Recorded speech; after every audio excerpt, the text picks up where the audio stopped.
काली रात, आसमान में कड़कती बिजली और मूसलाधार बारिश।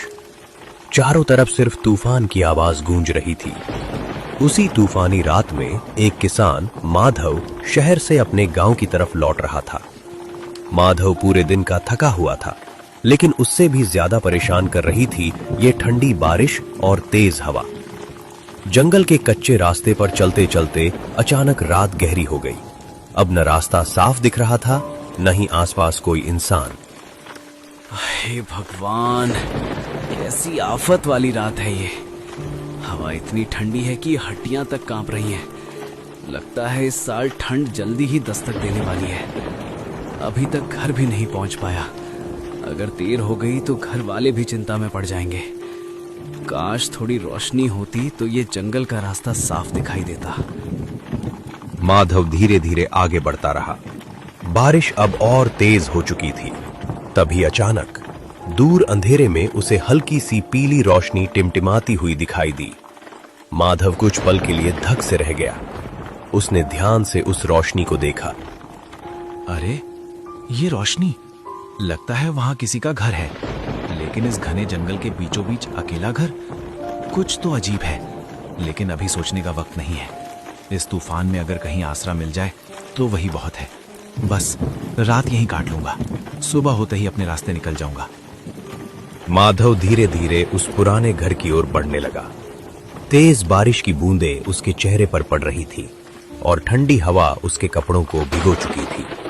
उसके मन में डर भी था, लेकिन इस तूफानी रात में उसे वही घर एक उम्मीद की तरह दिखाई दे रहा था। घर के दरवाजे के सामने पहुंचकर माधव कुछ पल के लिए रुक गया। उसने चारों तरफ नजर दौड़ाई। जंगल बिल्कुल शांत था, सिर्फ हवा और बारिश की आवाज सुनाई दे रही थी। माधव के मन में एक अजीब सा डर पैदा हो गया। पता नहीं अंदर जाना सही रहेगा या नहीं। इतने घने जंगल में ये अकेला घर कुछ तो अजीब लग रहा है, लेकिन बाहर खड़े रहने से तो अच्छा है कि अंदर जाकर रात काट लूं। आखिरकार माधव ने हिम्मत जुटाई और दरवाजा को धीरे से खटखटाया। कोई है अंदर? सुनिए, कोई है क्या? मैं रास्ते का मुसाफिर हूँ।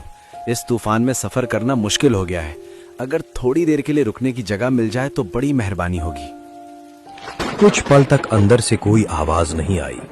माधव वापस मुड़ने ही वाला था कि तभी दरवाजा चर्र की आवाज के साथ धीरे धीरे खुल गया। दरवाजे के सामने एक बुजुर्ग आदमी खड़ा था। उसकी आंखें अजीब तरीके से चमक रही थी। अरे बेटा, इतनी भयानक रात में तुम इस जंगल में क्या कर रहे हो? कहीं रास्ता तो नहीं भटक गए? नहीं बाबा, मेरा नाम माधव है। मैं पालमपुर गांव का रहने वाला हूँ, खेती करता हूँ। आज शहर बीज लेने गया था, लेकिन लौटते लौटते रात हो गई। इस तूफानी बारिश में आगे जाना मुश्किल है। अगर आप इजाजत दें तो मैं बस आज की रात यहाँ रुक जाऊं। सुबह होते ही अपने गांव निकल जाऊंगा। अरे बेटा, ऐसी रात में किसी मुसाफिर को बाहर खड़ा रखना ठीक नहीं। आओ अंदर आ जाओ। माधव अंदर चला गया। घर के अंदर हल्की सी लालटेन की रोशनी जल रही थी। कमरा पुराना था, दीवारें भी काफी जर्जर लग रही थी। माधव की नजरें कमरे के हर कोने को गौर से देख रही थीं। बाबा, आप यहाँ इस वीरान जंगल में अकेले रहते हो क्या? आपको यहाँ डर नहीं लगता? हमारे गांव में तो अगर कोई जंगली जानवर भी आ जाए तो पूरा गांव घबरा जाता है, और आप तो यहाँ जंगल के बीच रहते हो। क्या करें बेटा, मजबूरी इंसान से सब कुछ करवा देती है। हमारे गांव में कुछ साल पहले भयानक आग लग गई थी। उस आग में हमारा सब कुछ खत्म हो गया। फिर हम दूसरे गांव में रहने गए, लेकिन वहां के लोगों ने हमें अपनाने से मना कर दिया। तब मजबूरी में मैं और मेरी बेटी इस पुराने घर में आकर रहने लगे। ये सुनकर माधव के चेहरे पर भी उदासी छा गई। ओह, आपकी बेटी भी है, लेकिन वो कहीं दिखाई नहीं दे रही। क्या वो घर पर नहीं है? है बेटा, वो यहीं है, दूसरे कमरे में सो रही है। उसे शाम ढलते ही नींद आ जाती है, इसलिए जल्दी सो जाती है। तुम भी काफी थक गए लगते हो, आराम कर लो। अगर भूख लगी हो तो मैं कुछ खाने को ले आऊं? नहीं बाबा, उसकी जरूरत नहीं। मैं रास्ते में ढाबे पर खाना खा चुका हूँ। आप चिंता मत करो, अगर कुछ चाहिए होगा तो मैं आपको आवाज दे दूंगा। बुजुर्ग आदमी वहां से धीरे धीरे उठकर दूसरे कमरे की ओर चला गया। माधव भी थका हुआ था। उसने कमरे में पड़े पुराने बिस्तर पर लेटकर आंखें बंद कर ली। बाहर तूफान की आवाज अब धीरे धीरे कम हो रही थी। माधव सोने की कोशिश कर ही रहा था कि तभी उसे पायल की हल्की हल्की आवाज सुनाई देने लगी। माधव एकदम से उठकर बैठ गया। पायल की आवाज? इतनी रात को कौन हो सकता है? माधव धीरे धीरे उठकर दरवाजे की ओर बढ़ा। उसने दरवाजा खोला और बाहर आ गया। अब बारिश रुक चुकी थी। आसमान में काले बादल तैर रहे थे और चारों तरफ अजीब सी खामोशी फैली हुई थी। तभी माधव की नजर आंगन में बैठी एक लड़की पर पड़ी। अरे, आप यहाँ? बाबा तो कह रहे थे कि आप सो गई हैं। इतनी रात को अंधेरे में अकेले क्यों बैठी हो? सब ठीक है ना?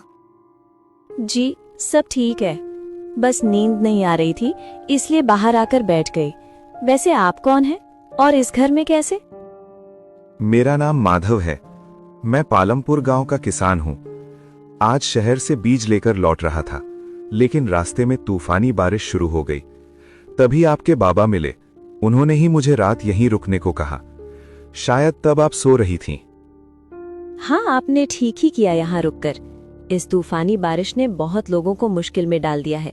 ऐसी अंधेरी रात में बाहर निकलना खतरे से खाली नहीं होता। कम से कम यहाँ आराम से रात गुजार कर सुबह निकल जाओगे। अब तो मुझे भी लग रहा है कि मैंने सही फैसला लिया। अगर यहाँ नहीं रुकता तो आपसे मुलाकात कैसे होती? आप बिना कैसी बातें करते हैं। मेरा नाम मनीषा है, लेकिन हर मुलाकात अच्छी ही हो ऐसा जरूरी नहीं होता। इन काली तूफानी रातों में कभी कभी इंसान से ज्यादा डरावनी चीजें भी भटकती हैं। अरे, आपकी बातें सुनकर तो डर लगने लगेगा। ऐसा लग रहा है जैसे इस जंगल में इंसान नहीं भूत घूमते हों। इतना मत सोचिए। आप बताइए, इस जंगल में रहकर बोर नहीं हो जाती? दोनों बातें ही कर रहे थे कि तभी आसमान में जोर से बिजली चमकी और अचानक बारिश फिर से शुरू हो गई। तेज बारिश को देखकर दोनों जल्दी जल्दी अंदर चले गए। माधव अपने कमरे में वापस आकर लेट गया, लेकिन अब उसकी आंखों के सामने बार बार मनीषा का चेहरा घूम रहा था। सोचते सोचते कब उसे गहरी नींद आ गई उसे पता ही नहीं चला। कुछ देर बाद सुबह की हल्की धूप कमरे में आने लगी। तभी अचानक माधव की आंख खुल गई। अरे, दिन भी निकल आया और मैं अभी तक सो रहा हूँ। अब तो गांव जाने में देर हो जाएगी। चलो पहले मनीषा जी और बाबा से मिलकर निकलता हूँ। माधव जल्दी से उठकर कमरे से बाहर आया, लेकिन बाहर आकर उसे कुछ अजीब सा महसूस हुआ। पूरा घर बिल्कुल खामोश था। बाबा, मनीषा जी, कहाँ हो आप लोग? अरे, ये क्या? रात में तो घर पे ही थे दोनों। कहीं दिखाई क्यों नहीं दे रहे? कहीं ऐसा तो नहीं कि मैं देर से उठा और वो दोनों कहीं बाहर चले गए हों? सोचा था जाने से पहले मनीषा जी से एक बार मिल लूं, लेकिन लगता है अब बिना मिले ही जाना पड़ेगा। गांव जाने में भी देर हो रही है। मां भी चिंता कर रही होगी। माधव गांव पहुंचने की जल्दी में उस घर पर रुके बिना ही आगे बढ़ गया था। सुबह का समय था। बारिश थम चुकी थी और हल्की ठंडी हवा जंगल के पेड़ों को धीरे धीरे हिला रही थी। बारिश के बाद पूरा रास्ता हरा भरा और सुहावना लग रहा था। बैलगाड़ी धीरे धीरे आगे बढ़ रही थी, लेकिन माधव का मन कहीं और ही भटक रहा था। बार बार उसे मनीषा का चेहरा याद आ रहा था। उसके मन में एक ही सवाल घूम रहा था, क्या बिना मिले चले आना सही था? तभी अचानक माधव की नजर रास्ते के किनारे खड़ी एक लड़की पर पड़ी। वो कोई और नहीं, मनीषा थी। उसकी आंखों से आंसू बह रहे थे। अरे मनीषा जी, आप यहाँ? क्या हुआ आपको? आप रो क्यों रही हैं? सुबह सुबह आप कहाँ चली गई थी? सब ठीक तो है ना? बताइए मुझे। मनीषा की आंखें डर से भरी हुई थीं। वो कांपती हुई आवाज में बोलने लगी। नहीं, कुछ भी ठीक नहीं है। सुबह मैं और बाबा जंगल में लकड़ियां लेने गए थे। बाबा थोड़ी दूर गए थे मेरे लिए कुछ खाने को ढूंढने, लेकिन तभी वहां कुछ बहुत डरावना हुआ। मैं किसी तरह जान बचाकर वहां से भाग आई हूँ। क्या हुआ मनीषा जी, आप इतनी डरी हुई क्यों हैं? कहीं आपको चोट तो नहीं लगी? डरिए मत, मैं यहीं हूं। आप आराम से बताइए, आखिर हुआ क्या? वो शेर बाबा को अपने साथ ले गया। मैंने अपनी आंखों से देखा। मैं कुछ भी नहीं कर पाई। पहले माँ मुझे छोड़कर चली गई और अब किस्मत ने बाबा को भी मुझसे छीन लिया। अब मैं क्या करूं, कहाँ जाऊं? अब तो मैं सच में बिल्कुल अकेली रह गई हूँ। ये सुनकर माधव का दिल भर आया। नहीं मनीषा जी, खुद को अकेला मत समझिए। शायद मैं आपके बाबा को तो नहीं बचा पाया, लेकिन अब आपको अकेला नहीं छोड़ूंगा। आइए मेरी बैलगाड़ी में बैठ जाइए। अगर आपको मंजूर हो तो आज से आप मेरे साथ चल सकती हैं। क्या आप सच कह रहे हैं? मैंने तो सोचा था भगवान ने मुझसे सब कुछ छीन लिया, लेकिन शायद उसी ने आपको मेरे लिए सहारा बनाकर भेजा है। मैं चलूंगी आपके साथ, लेकिन एक बात है, अगर मैं आपके साथ चली गई तो फिर कभी उस जंगल में वापस नहीं जाऊंगी। मैं भी यही चाहता हूं मनीषा जी। सच कहूं तो कल जब पहली बार आपको देखा था, तब से बार बार आपका चेहरा ही याद आ रहा था। पता नहीं क्यों, लेकिन दिल कहता है कि अब हमें अकेले नहीं रहना चाहिए। अगर आप साथ चलें तो शायद जिंदगी फिर से मुस्कुराने लगे। मैं भी आपके साथ जाने के लिए ही आई हूँ। अब डर नहीं लगता जब कोई अपना साथ हो। मनीषा बैलगाड़ी में बैठ गई और माधव ने बैलगाड़ी फिर से आगे बढ़ा दी। सफर करते करते धीरे धीरे शाम ढलने लगी। सूरज की आखिरी किरणें खेतों पर पड़ रही थीं। माधव अपनी बैलगाड़ी लेकर गांव की चौपाल की ओर पहुंचा। वहां कुछ गांव वाले बैठे बातें कर रहे थे। चौपाल के सामने सरपंच जी खड़े थे और जैसे ही उनकी नजर माधव और मनीषा पर पड़ी। अरे माधव, तू 2 दिन से कहां गायब था रे? हम लोगों को तो लगा तू शहर में ही रुक गया होगा। और ये लड़की कौन है तेरे साथ? पहले तो इसे हमारे गांव में कभी नहीं देखा।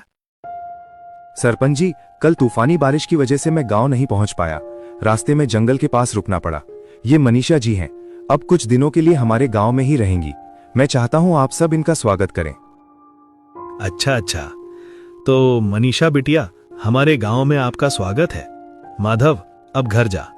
लगता है फिर से बारिश आने वाली है। इन तूफानी रातों में बाहर निकलना ठीक नहीं होता। सुरक्षित रहना ही समझदारी है। धन्यवाद सरपंच जी, आपका गांव मुझे बहुत अच्छा लगा। लेकिन एक बात पूछूं, आप बार बार इस तूफानी बारिश की बात क्यों कर रहे हैं? क्या ऐसी रातों में सच में कुछ अजीब होता है? सरपंच के चेहरे का रंग अचानक थोड़ा गंभीर हो गया। बेटा, तुम नई हो यहाँ, इसीलिए शायद नहीं जानती। जब ऐसी तूफानी बारिश होती है तो जंगल और आसपास की बुरी शक्तियां बहुत सक्रिय हो जाती हैं। इसीलिए इन रातों में लोग जल्दी घरों के अंदर चले जाते हैं। बाहर रहना ठीक नहीं माना जाता। इतने में अचानक आसमान में बिजली चमकी और फिर से तेज बारिश शुरू हो गई। माधव जल्दी से मनीषा को लेकर अपने घर की ओर चल पड़ा। अरे बिटवा, तू तो कल आने वाला था ना? कहाँ रह गया था? तुझे पता है मुझे कितनी चिंता हो रही थी। और ये लड़की कौन है तेरे साथ? माँ, ये मनीषा है। इसके घर में अब कोई नहीं बचा। ये बिल्कुल अकेली हो गई थी, इसलिए मैं इसे अपने साथ ले आया। अगर आप कहें तो ये कुछ दिन हमारे साथ रह सकती है। अरे रे, इस बेचारी के साथ तो बहुत बुरा हुआ। तूने अच्छा किया बेटा, जो इसे अकेला नहीं छोड़ा। लेकिन पता नहीं क्यों मुझे ये सब थोड़ा अजीब सा लग रहा है। डरना तो स्वाभाविक है अम्मा। अचानक कोई अनजान लड़की आपके घर आ जाए, फिर भी आपने मुझे यहाँ रहने दिया, इसके लिए मैं आपका बहुत आभार मानती हूँ। ठीक है बेटा, तुम दोनों बहुत थक गए होगे। माधव, मनीषा के लिए अपने कमरे के पास वाले कमरे में ले जा।